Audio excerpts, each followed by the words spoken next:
the provincial government knew or when they knew it, the consequences of dramatically increasing the supply of opioids in society while falsely labeling them as safe was already well documented and well understood, especially considering just 15 years earlier, a certain pharmaceutical company, driven by profits and greed, was prosecuted for doing the exact same thing. Once you've found the right doctor and have told him or her about your pain, don't be afraid to take what they give you. Often, it will be an opioid medication. Some patients may be afraid of taking opioids because they're perceived as too strong or addictive. But that is far from actual fact. There are very strong parallels between the safer supply diversion scandal and the OxyContin crisis of the late 90s and 2000s. We had, over a period of about 10 or 15 years, a fourfold per capita increase in opioid prescribing, both in Canada and the United States. Those opioids were legally made, they were of consistent quality, they were clearly labeled, and they killed lots and lots of people. During the OxyContin crisis, some unscrupulous doctors operated clinics known as pill mills. They would prescribe these safe pharmaceutical opioids to anyone who would ask for them, more or less. The barriers were so low that they were a joke. And by all accounts, it was incredibly obvious that the people who were seeking these drugs were addicted to them. They were not genuine pain patients. And the pill mills that operated in those days would distribute huge sums of these opioids. And then these opioids would be diverted onto the streets. The crisis was largely about overprescribing and diversion. So we saw a huge number of people get addicted and a huge number of people that weren't prescribed taking the drugs and suffering the consequences of that. And so what you have here is a clinic which is giving drug addicts free pharmaceutical opioids, just like what we're seeing with Safer Supply today. And we know what happens with that. We know that this leads to disaster. We know that this leads to mass diversion. We saw all of this during the OxyContin crisis. It wasn't even that long ago. No, this was just over 10 years ago. Right, this is insane. How do we forget all of this? We are suing Purdue Pharma for the disastrous impact of the OxyContin crisis. And at the very same time, we are championing this experiment, which is essentially OxyContin 2.0. Even more shocking, the drug the government is currently prescribing for safe supply, Dilaudid, is trademarked and manufactured by the exact same company they are currently suing in court, Purdue Pharma. This all makes no sense. And yet, there are those within the Liberal government in Ottawa and the NDP government in BC who think we haven't gone far enough. Dr. Bonnie Henry, who is the top doctor in BC, recently released a report calling for non-medical safer supply, which is obscene. It's completely obscene. She was essentially arguing that requiring a prescription for safer supply medications is inappropriate. It creates too many barriers. And it recommends this whole prescriber-free compassion club model, in addition to a model where drugs like crystal meth, heroin, cocaine potentially be sold in retail settings. And in order to, sort of bolster the argument for compassion clubs, here we have her citing the research done at Dolph. The Drug User Liberation Front has spent a month running a compassion club, selling tested drugs to members. The club has been selling unadulterated cocaine, heroin, and meth. We do have funding from our local health authority because the problem in Vancouver is very, very severe. But we can't use any of that money to buy drugs. Right. We can't use their money to buy drugs. There's a lot of laundry. The group, commonly known as Dolph, has operated in the community for 3 years, distributing drugs allegedly bought from the dark web. To me, I was really disturbed to see that. This was criminal activity, drugs purchased with taxpayers' own money to do an unlawful experiment, to bolster an argument to have crystal meth available in stores. Reading the report from mid-July is like reading a lunatic's manifesto. I cannot imagine a world in which anyone would think it's a good idea to start selling crystal meth on retail shelves.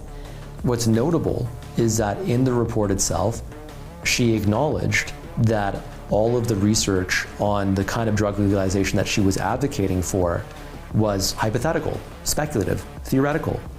So she was advocating for this radical experiment essentially with no evidence.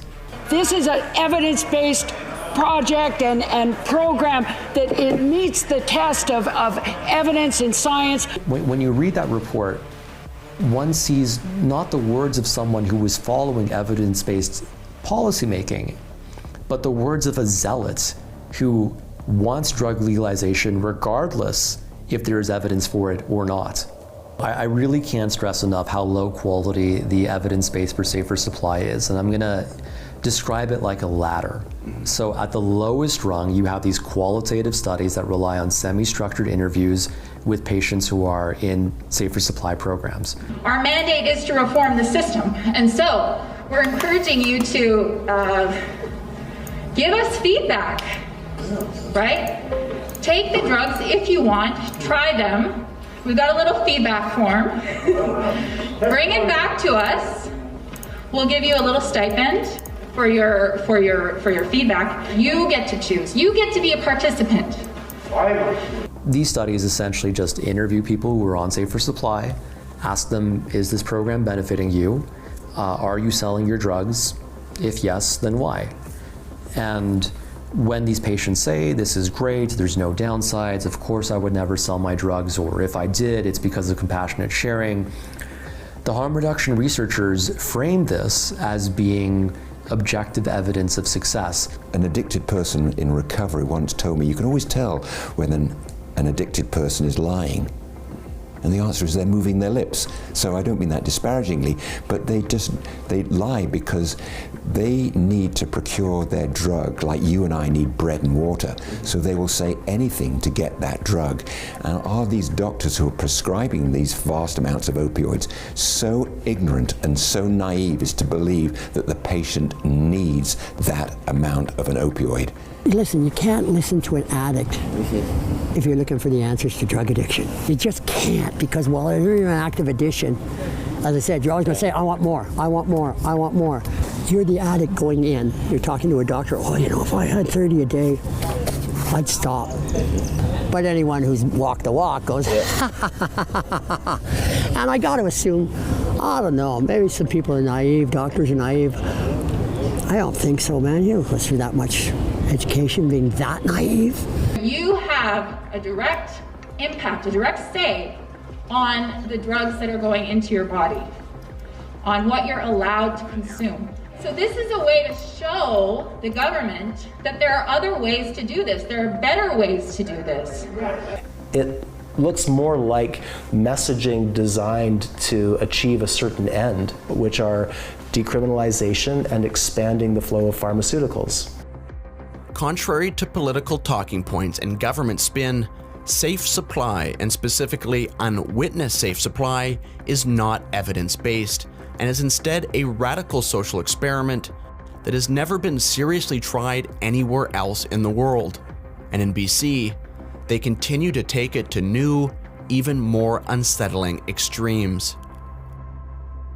There were these protocols that were published in August of 2023 in BC. They were published very quietly that permitted the province-wide prescribing of safe fentanyl tablets and safe sufentanil. Sufentanil is a type of fentanyl. You say fentanyl pills? Yes. Is it supervised or? No. British Columbia is now being criticized for having fentanyl on the menu of drugs available and for allowing minors to take part, seemingly without parental consent. Now, there are a whole bunch of different problems here. One of the problems is that the protocols explicitly acknowledge the fact that there was no evidence supporting this intervention, that we don't have any evidence showing that it works or that it can be done safely. I think that this is grossly unethical because you're essentially experimenting on these drug users.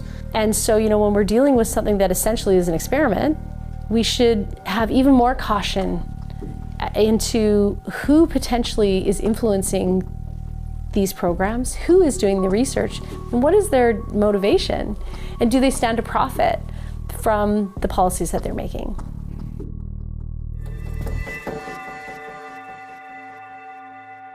There are growing concerns about a new threat in the toxic drug crisis. Joining us is Dr. Paxton Bach, co-medical director with the BC Centre on Substance Use. The BC Centre on Substance Use. The BC Centre on Substance Use. So the BC Centre for Substance Use, also known as the BCCSU, is one of the most influential research institutions in Canada when it comes to addiction policy making.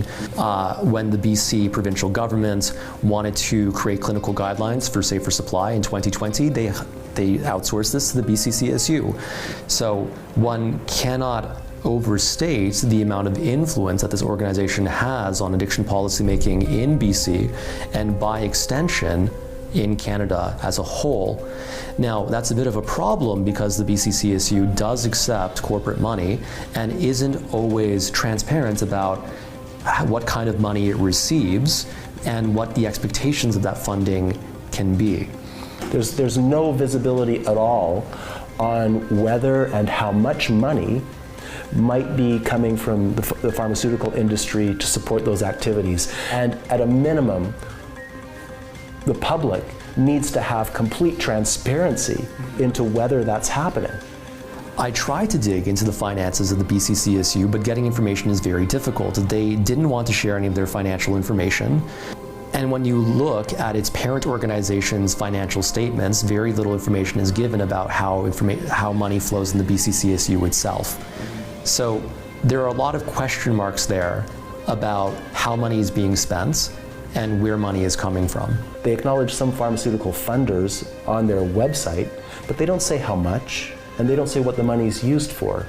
If groups like the BCCSU, which have played such an integral part in pushing the ideology of harm reduction in Canada, are also receiving massive donations from corporate entities, it raises obvious questions surrounding potential conflicts of interest. While much of their funding remains shrouded in mystery, we do know it includes generous contributions from the cannabis industry, pharmaceuticals, and, importantly, Shoppers Drug Mart, who, by collecting a dispense fee each time an addict fills their daily prescription, are one of the largest financial beneficiaries of the government's Safe Supply program. They also happen to gift the BCCSU $2 million. But are the BCCSU's apparent conflicts unique, or are they part of a much larger and concerning trend? To find out, I met with Dr. Jenny Melamed, who has watched the addictions crisis evolve over her 20 years of practice. What do you think is driving them? Is it ideology? Is it a belief that everyone has a right to kind of use drugs in their personal time? Are there concerning financial or business motivations that some of them might have? I think different people have got different motivations. Okay, for some of them it is financial, without a doubt. Okay, some of the ex-people who were involved in policy now own heroin, fentanyl companies. And 4 of the leading figures, all HIV/AIDS experts, formed companies related to pharmaceuticals. The former provincial health officer and the scientific director of our main health research funder collaborated to form a heroin company. The former deputy provincial health officer formed a company to dispense opioids in a kind of a vending machine type of setup. And the 4th formed another pharmaceutical company while he was directing the BC Centre on Substance Use. So there's a close group here and an obviously close shared way of thinking, not only about how to respond to this crisis of poisoning deaths, but also, thinking longer term about the likelihood of reforms and possibly, further advances in policy changes that would make their corporate endeavors flourish. Those most responsible for shaping BC's and Canada's radical approach to harm reduction have since appeared to cash in on the very same policies they've helped create. And when it comes to showering down money on this newly created harm reduction industry, there is no greater benefactor than the Liberal government in Ottawa, which has allocated hundreds of millions of taxpayer dollars to support Safe Supply and other so-called harm reduction measures and activist groups through what are known as SUOP grants. I wanted to know, where exactly these taxpayer dollars were going, so I met with Kala, a community activist who's been following the money in her hometown of Ottawa, just blocks from Parliament Hill.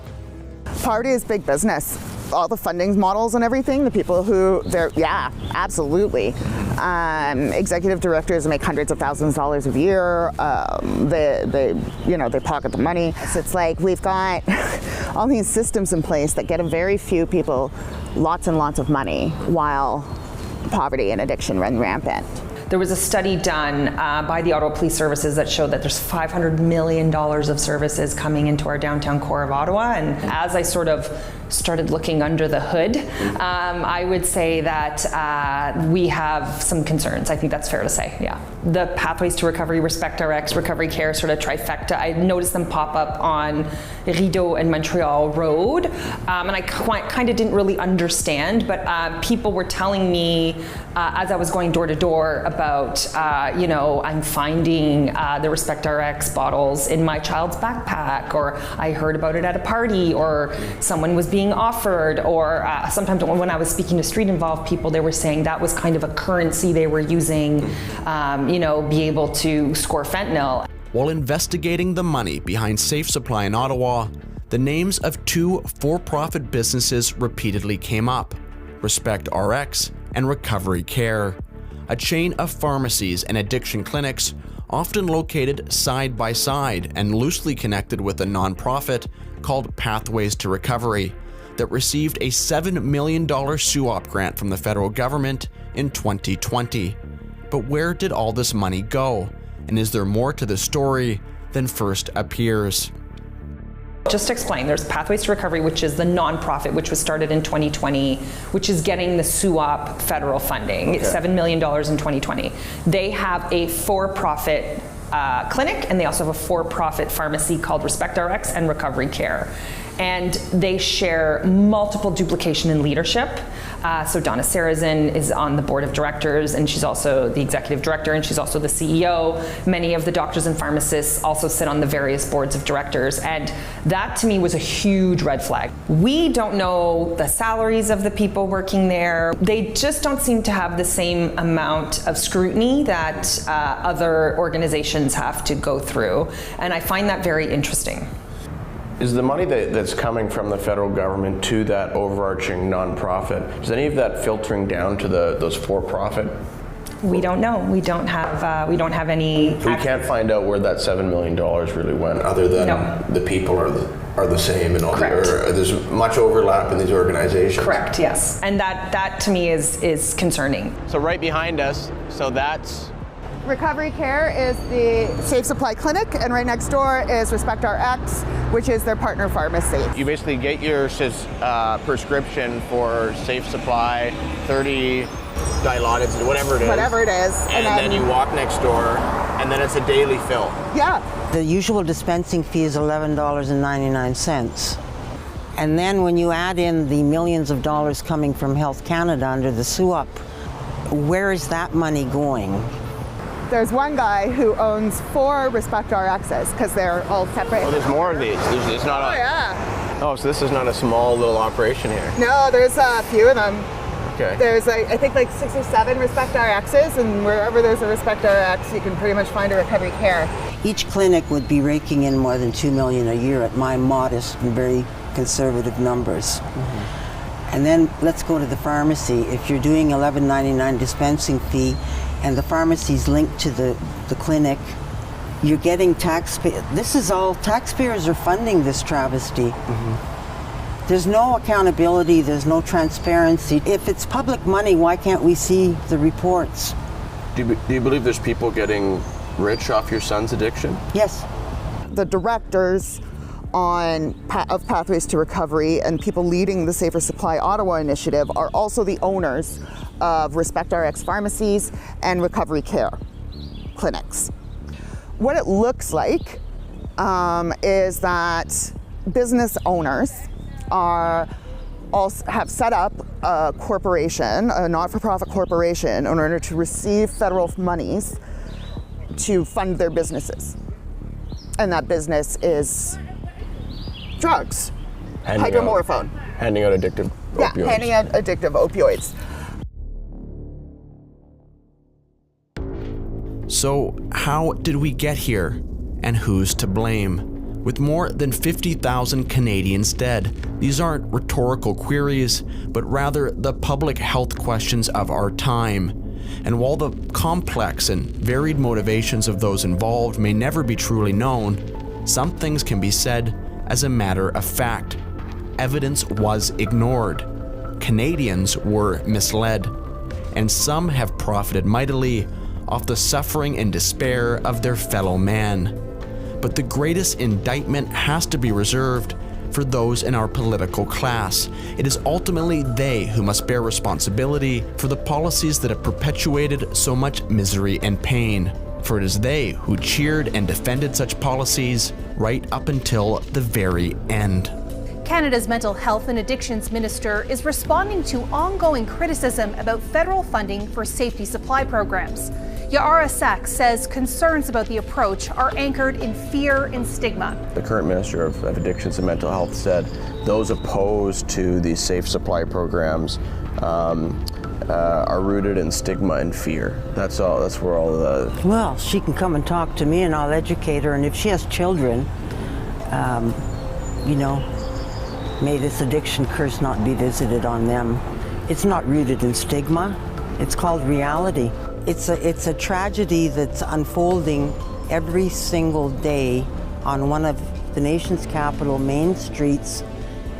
And, you know, the Prime Minister and his addictions minister and whoever else that's in, you know, they're in their little ivory tower blathering about stuff they don't even know. Fentanyl is an absolute crisis in the United States. It's a challenge here, but it's a crisis there. If we don't change the policy on this, and if we don't change the way that this works, we're going to create an entirely new epidemic. It'll become so out of control.